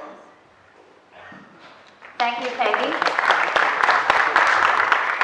And I'm going to move on to our last question here that was pre-written. And this comes from the Mimico Lakeshore Community Network. A broad-based group of community organizations is planning to organize town hall type meetings in Etobicoke Lakeshore 3 times a year during the term of the incoming city council. Will you give an undertaking to attend those meetings in person if you are elected as our councillor? And Peggy, we'll start with you. I believe I have answered this question in detail. I believe all meetings should be arranged through the councillor's office and will be meetings that are public, inclusive, efficient, transparent, consensus-oriented, and are to address specific issues. It is anticipated that there will be many more than 3 public meetings required per year. Minutes of all the public meetings will be prepared for the public record, and this is my commitment to the public consultation process. Bearing in mind that we're going to have a population in Ward 3 of 129,000, that we need to function efficiently when it comes to public consultation, and again, all meetings with the councillor need to be public and inclusive. I'm not particularly in favor of private meetings. We're not happy when developers have private meetings with councillors, and I think that it's better to have public meetings, that everyone is treated equally, that everybody has an opportunity, that it's 100% democratic, and nobody gets a foothold ahead of anybody else. Thank you, Peggy. Amber? I think for me, I'm not obviously a politician yet. Hopefully with your trust, I will be soon. But I think for me, my politics is more my process. And my process is about putting the voice of the community at the center of decision making. So this is absolutely the exact kind of way that we do that, is having robust communications and open town halls with stakeholders who are actively doing the work in the communities, who know the residents, who know the issues, who know the needs, and who can help me do my job to the best of my ability as a councillor. So certainly this is something I've signed the pledge. If it hasn't been received yet, it's on the way. But I'm very excited about this opportunity, and I think to Peggy's point and a lot of her platform around community councils, this is a really great informal and in some senses way that we can get started on developing our own local community boards, councils, and continue to be at the center, or needs to be brought back to the center of decision making. Thank you, Amber. Michael? That's the pledge. 3 times a year. And I signed it, and I sent it back. So, of course, I'll be learning of the issues that exist in Etobicoke Lakeshore. I don't know all the issues. So, my platform is general. But that's it. Thanks. Thank you, Michael. Robert? Obviously, understandably, my response to that question should be a resounding yes. And 3, I agree with the previously stated position is definitely inadequate. Politician or elected representative should at least be in an open forum at least once a month with you guys just to answer some Q&A, as other people have mentioned, and I said in an early response as well, people disappearing for 5 years doesn't work. People not interacting with you except for when I'm there to go shake some hands or something like that. There needs to be an open forum where people can show up prepared with their stats and ask some real questions. And I'm fully prepared to say, hey, you know what, I don't know it all, and I'm pretty sure nobody knows it all. And without that feedback from the community, how could anybody represent the community other than for their own personal agenda? So. Thank you, Robert. Pamela? Thank you. Well, I could answer very simply with a resounding yes, but I will take a couple of seconds to expand on that. I deeply believe in the importance of community voice. I deeply believe that if citizens want to gather together in groups and have their councillor present, that should happen. If we want to have town hall meetings, the councillor should be there. It's, in a sense, the question, although it excites me, makes me also a little sad because it suggests that this is happening or there's a wish for it to happen right now and the councillor is not making himself available. And I find that a very unfortunate situation. As a trustee, I've organized town hall meetings, many of them myself. I had one of them last week on an education topic that's very hotly debated. And I was happy to see a number of people there. I was really happy to engage with the community and have the community engage with me and with the people that we're presenting. That's what it's all about, is that the local elected official needs to be in touch with the communities. Communities having a voice and being able to take the initiative to organize meetings like this is exactly what I would hope for. In fact, it would be almost like a dream come true. Thank you. Thank you, Pamela. Iain? Yes. Oh, sorry. I think it's embarrassing that we actually have to ask candidates for city council if they are going to show up to town hall meetings. Honestly, you choose a city councilor who works for you. If your boss calls you into his office and said, I want you there for 8 a.m., and you don't show up, you going to have a job? No, you're not. Attendance is not optional for events like these.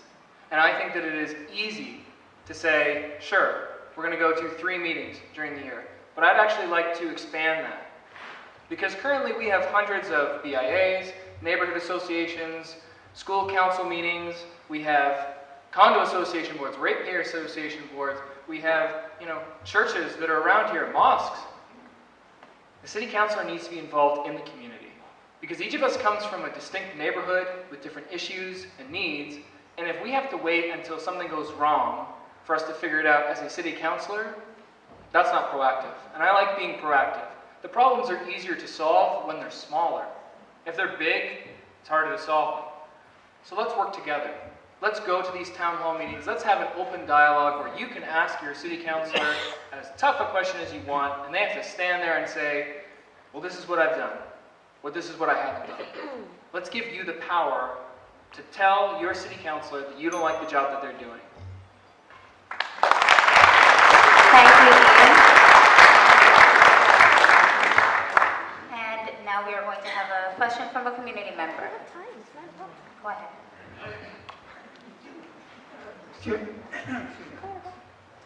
All of you have spoken admirably about your involvement in the south part of this new ward. What is your knowledge about the issues facing the north part of this new ward? In particular, what is your vision for the area surrounding the approved Etobicoke Civic Center? Thank you for your question. Iain, we will start with you.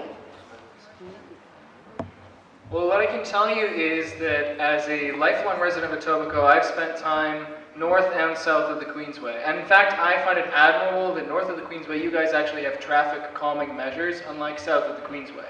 So, first off, I want to thank you guys for that, because going north, I actually saw what it's like to see traffic calming done properly. So first of all, thank you for that. Second of all, I'm not a resident of north of the riding. I come from Ward 6, this is my home. And I'm going to acknowledge that first of all because it is something that I want to work on. And I'd love for the opportunity to work with you and other people who are residents of the old Ward 5, which I'm never going to mention again because we are all one Ward 6, or Ward 3 now. See, there it goes again. Old patterns die hard. But as a member of the community, it is my responsibility as your city councillor to get involved, to spend the necessary time to get up to speed on the issues that matter most to you. And I promise that that is something that I will do going forward as your city councillor. Thank you, Iain. Pamela? Thank you very much for the question. I am really familiar with the area north of the Gardiner as well as the area south of the Gardiner, due to my experience of being a trustee that represents both sides. I am very familiar with the plans for the new Civic Centre. I think they're really exciting. I think the architectural concept plan was absolutely phenomenal. I love the way they had an international contest for it. It's going to be a hub for that part of Etobicoke that very much needs it in our former Ward 5. We don't have specifically the great concern that the residents have there about overheight development. Development in the south part of Ward 3 and the old Ward 6 has in many ways been allowed to take place in an unmitigated way, in an unplanned way.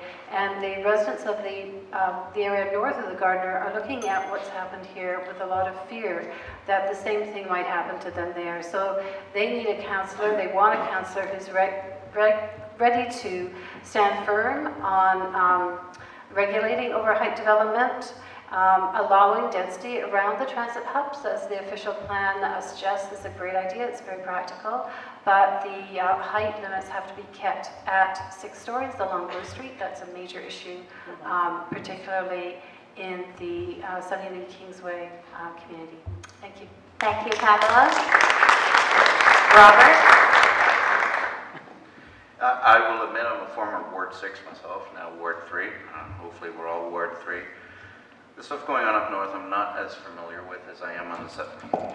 Sorry, the stuff up north, I'll be honest and tell you straight up, I'm not as familiar with it. Yeah, there's some development going up there. There's not a lot of stuff. The Civic Center stuff, I'm literally copying her answers, I'll be honest. I know it's a novel concept in politics, but there's a lot of people that know things that I don't necessarily do. If they're worried about getting the office towers we have on the Lakeshore, well, anybody that lived on the Lakeshore in Ward 6 is already more than aware that if you're like more than a block north of it and you put a 20, 30-story tower between you and the water, you're not seeing anything much. So I can definitely totally understand their fears. I don't know what they're not going to see, but whatever it is, they're not going to see it. I might get some people calling saying, hey, can we put a 20-story tower there because I don't want to listen to buses driving around their transit hub. Now, again, and Iain's pointed out as well, and Amber's pointed out as well, the big concept here is we need people that show up, and we need people that listen to residents, and we need people to stop telling the constituents what their opinion should be, and we need to start doing what, we need to behave as a representative, as a population, at our seat. Thank you, Robert. Michael? I'll have to look at this. I think you knew the answer already. I'm not aware of North Etobicoke. I don't know. So I'll have to. Okay. Thank you, Michael. Amber? Thank you for the question. As I mentioned, my first job in politics was working under Peter Milchin in the old Ward 5. So I was able to work with the BIA there. The preliminary plans for the 6 Points intersection redevelopment were being developed during my time in that office. So I had a number of angry phone calls and just general inquiries from folks about what's going to happen. They're going to tear up the road. It's going to be a nightmare. But I think, and to the question around the vision for the new Civic Center space and the old Westwood Theatre lands, is that they want it to be more of a complete street, a walkable neighborhood, and changing up that spaghetti intersection, as it used to be known as, and making those wide sidewalks, lots of lighting, lots of trees, and allowing people to feel safe to walk between to the transit hubs and other pieces that are being developed. That's important to that neighborhood, and I think it's going to make it more livable. I was really proud to do some work in the Stonegate community as they were working through their process to relocate to the new buildings that are replacing the old Stonegate Community Center. So I am familiar with pockets of the neighborhood. I know from working also in Etobicoke Center with John Campbell that largely the issues in those residential neighborhoods are traffic related and traffic calming related and those pieces. So I facilitated traffic calming processes on a number of occasions through the councillor's office. I have a lot of familiarity with that, and I'm very happy to continue to, again, to your point there, is listen to the residents in the neighborhoods about what they need and what they think is best, and then help facilitate through the city process to make that happen. Peggy? I was aware that there was this project underway, but I'm not familiar with the details. But my question in response to your question is, what do you think? And this is the role of the councillor to ask residents, what do you think? In my travels throughout the city, I've gone to lots of meetings, resident-type meetings on democracy and all different subjects. But the problems concerning planning concern residents throughout the city. So even though I'm more familiar with what's going on in the old Ward 6, it doesn't mean that these problems in Ward 6 are unique. In fact, they are citywide. So that would be my question to residents. If you have a problem or concerns with any projects north of the Queensway, I'm prepared to do the research, read the reports, and work with you to solve the problems. Thank you, Peggy.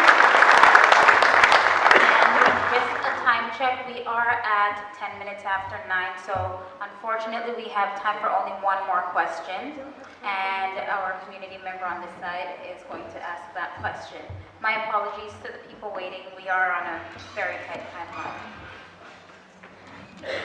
I just wanted to thank you all for physically being here and answering, tackling some really divisive and challenging questions. My question relates to mental health and addiction. And I recognize that the provincial government currently has playing a large role in this issue right now. But with that caveat in mind, what is your stance on advocating for harm reduction initiatives, specifically supervised injection sites, that are currently in other wards, and other mental health initiatives that provide a safety net for those who are often overlooked and, I'd argue, underserviced population? Thank you for your question. Peggy, let's start with you. Well, I'm not well versed on that topic. However, I am very sympathetic. I believe we have to do what's necessary to help people with these types of problems.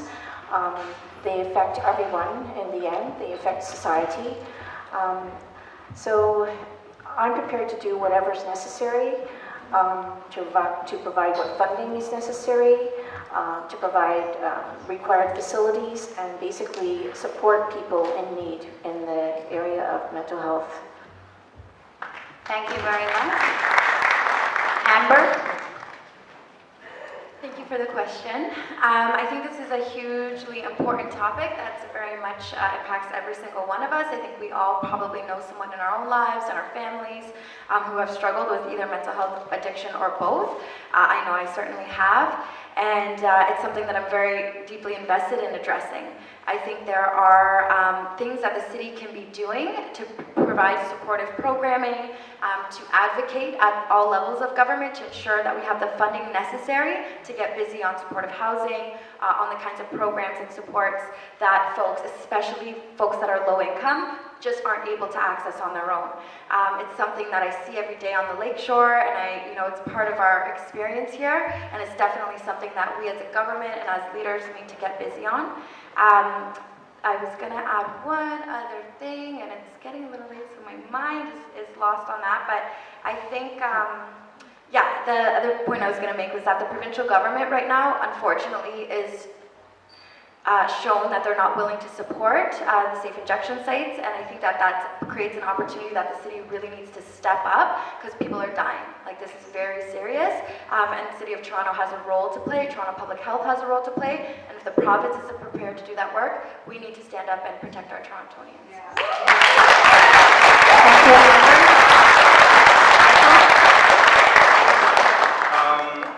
Safe injection sites, I'm against that. I'm not for that. I would like to see a hotline for people who are addicted to drugs. There's an opioid crisis. If certain people, have decided that they agree that they are addicted to drugs, we should have a phone number that people can call in and have the services available for them to get detox. Right? With the new legislation of marijuana from the federal government, that doesn't help. That doesn't help at all. So I'm against drugs. I'm against safe injection sites. That's not, to me, that's not the way to solve a problem. They're going to die if you give them the opportunity to continue this lifestyle. They're going to kick the bucket, right? So we need to have a hotline. We need to have services for these people if they're ready for detoxification. That's the only thing. I'm against drugs. I'm absolutely against. So that's my answer. Thank you, Michael. Robert? Yeah, thank you. I didn't catch your name. Madison. Thank you. This is actually a multi-tiered problem. As far as I know, we do have a Toronto City Public Health Unit that should be addressing these things, but the entire problem is caused by a bigger problem.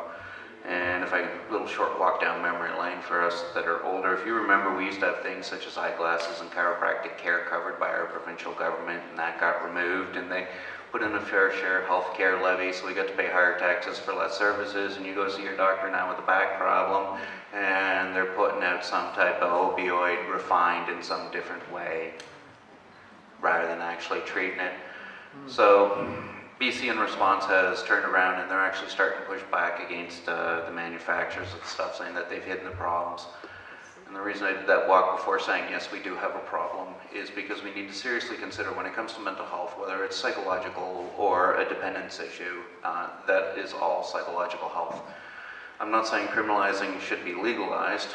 I'm not saying trafficking should be legalized. What I am saying is people with addiction issues should be seriously considered into mental health treatment if they do so want to. And we should be prepared to handle those people. We shouldn't be telling people that have issues that, depending on how you look at things, has been pushed through a medical or big pharma or whatever. If we can just get back to the end of the day, we have an opioid crisis. This is the way it is. We need to start finding some real solutions. We need to start funding those solutions, or we're going to continue to have a crisis. It's really basic at that point. So yeah. Thank you, Robert. Pamela? Thank you. Well, I am a former member of the City of Toronto Board of Health. I sat on the Board of Health for 4 years, and I learned a tremendous amount there about evidence-based decision-making on issues to do with health. Harm reduction works. Harm reduction is the single most proven way of getting people off drugs. I would be an advocate for safe injection sites, most definitely.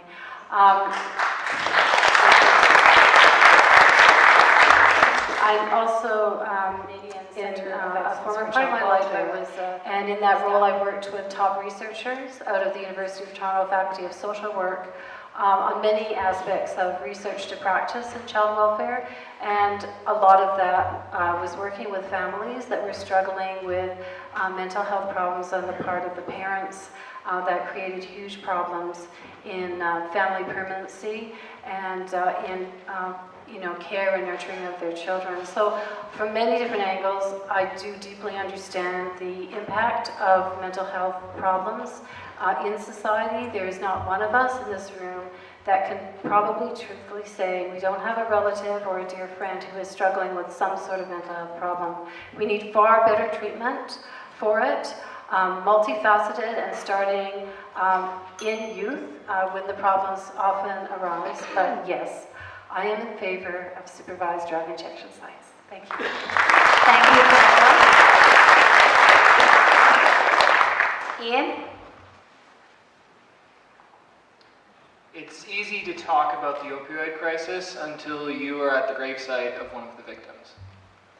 It is easy to say that we shouldn't have supervised injection sites until you have to stand there and watch a family bury their son because their drugs were laced with fentanyl.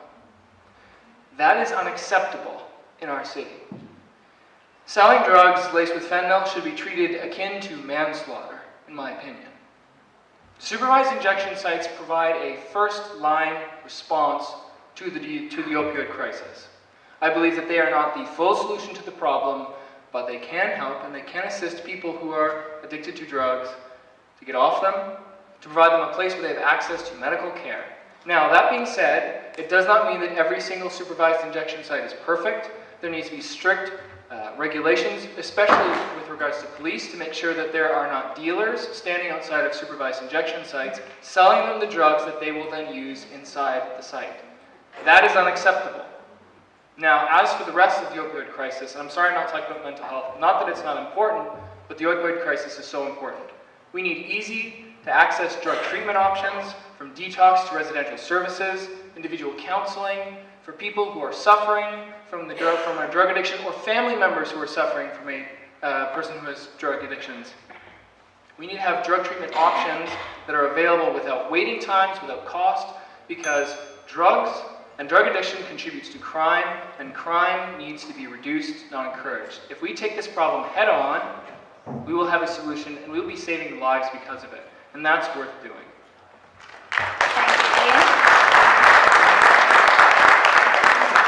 That wraps up the question portion of our evening.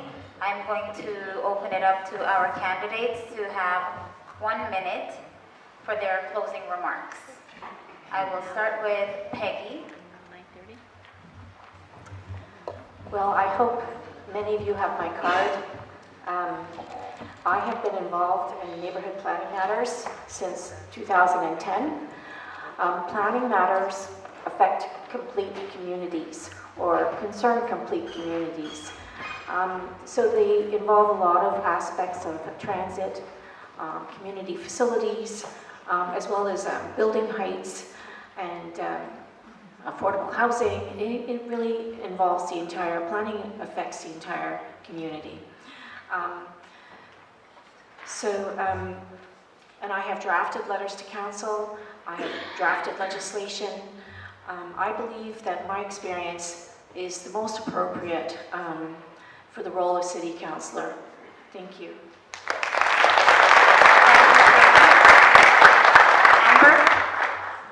Thank you all again so much for spending some time with us today. We do all, I'm sure, appreciate it. And it's important as we get ahead to get ready to vote on October 22nd or in advance polls, which are now open until the 14th. But I did want to just thank you all again so much. And one of the things I wanted to leave you with is the idea that Barack Obama says often, and he's a big role model of mine, who could not love Barack Obama, that the rising tides lift all boats. And I want us to think, and I think the last question, thank you for that, Madison, really speaks to the fact that not everyone in our society even has a boat, or a life raft, or a life jacket. Some people are struggling just to stay swimming. And there's a lot of issues that we really need to have a deeper understanding of, and I think representative politics is important in that the lived experiences. We need tenants on council, we need people who ride the TTC on council, we need youth on council, and I hope to be all of that and more for you. If you haven't got a chance to ask me a question today, please check out my website, give me a call, stop into my office, shoot me an email. I'm always very happy to hear and engage. More with Morley.com. Thank you all so much.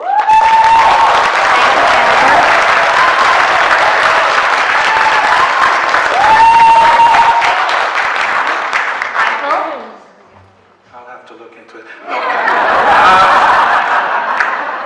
My platform is general. I'm made aware of the specifics of what's going on in Etobicoke Lakeshore with all these kinds of questions. But from my website, if you have the address, it's a general platform. It attacks the Toronto Community Housing way of calculating rent, which is evil. I'm asking for platform edge doors for the subway, and there's other stuff, but it's a little touchy. Either you like it or you don't. So basically, those two things are very important. I need change in the rent calculations for Toronto Housing. You don't know how they calculate rent. It's awful. It's really awful. They're crushing the tenant. When you take three. Thank you, Michael. Robert? My name is Robert Gunnyon, Gunnyon. It's actually the same as like a firearm, gun, long history. I can describe it later. Guy in the yellow shirt. My entire platform is basically you guys tell me what to think. I know it's a novel. Moving forwards, if I got to answer questions, I do wish we could have answered more questions on mental health. Thank you for bringing at least one up. I do wish we could answer more questions on housing. It's a total disaster. Building 5% more housing is not going to reduce rents by 30%, not a chance in staying. This is at a point we're at such points where there's been so many politics injected into this. We just need to represent the people with common sense math. You guys have seen road questions. It just doesn't add up. So, Gunnyon, Gunnyon, guy in the yellow shirt, is going to represent you. Thank you, Robert. Pamela? Thank you very much. In my opening statement, I went over my record of achievement as an experienced elected official with deep roots in our community and a passion for positive change. The psychologists tell us that past behavior is the best predictor for future behavior. So I would say to you, look at the past behavior of the people that you are considering voting for. My past behavior shows what I stand for and what I can offer. I have a strong record of being connected to our community and working hard for positive change. I have a record of excellent attendance at board meetings, unlike the incumbent. I have a background in science, specifically environmental science, so I would take on stewardship of our beautiful parks and green spaces. A background in education and child welfare, so I care for those who are the most vulnerable. A background as a school board trustee, so I can work with the city and the school board to optimize the many overlapping areas of jurisdiction between the two organizations. I have a background of being an award-winning champion of road safety and active transportation, so I can help to create the healthy, safe communities that are my vision. I ask for your support on voting day. Thank you.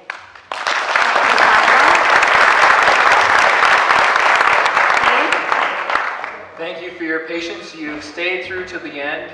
The end is in sight. Now, I want to thank you guys because you've given me an opportunity to share my ideas and my vision for this community. Because I love this area. I was raised here, and I will do my utmost to preserve its character, its integrity, to make sure that it is just as good, if not better, than when we found it. Now, I was raised to believe that there's a time for talking, but then there's also a time for action. There's a time for us to come together to discuss the big ideas, to talk about the issues that matter, housing affordability, TTC reliability, how the city takes and spends your money. But there's also a time for action. There's a time for us to get things done together. And that is what I'm committed to, not just talking about the issues, but working to get things done for you. I believe that it is time for a new blood at City Hall. Thank you so much.